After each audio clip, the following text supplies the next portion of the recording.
नमस्कार, कशिश न्यूज के YouTube channel में आपका स्वागत है। मैं हूं आपके साथ शमा सुहेल और आप देख रहे हैं गर्दा झाड़के। गर्दा झाड़के में आज हम बात करेंगे बर्ड फ्लू के कहर की। बर्ड फ्लू ने एक बार फिर पूरे प्रदेश को अपने आगोश में ले लिया है। शुरुआत पटना के संजय गांधी जैविक उद्यान से हुई, जब एक के बाद एक लगातार 6 मोरों ने बर्ड फ्लू के चपेट में आकर दम तोड़ दिया।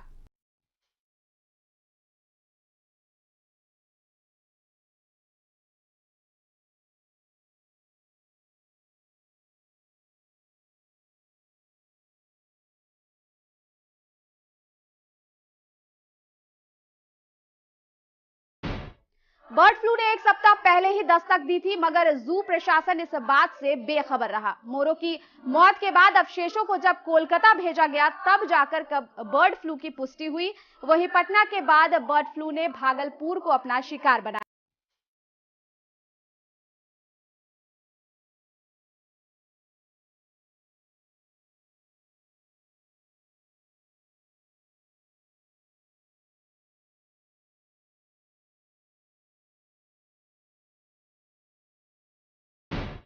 बर्ड फ्लू ने एक सप्ताह पहले ही दस्तक दी थी, मगर जू प्रशासन इस बात से बेखबर रहा। मोरों की मौत के बाद अवशेषों को जब कोलकाता भेजा गया, तब जाकर बर्ड फ्लू की पुष्टि हुई। वहीं पटना के बाद बर्ड फ्लू ने भागलपुर को अपना शिकार बनाया।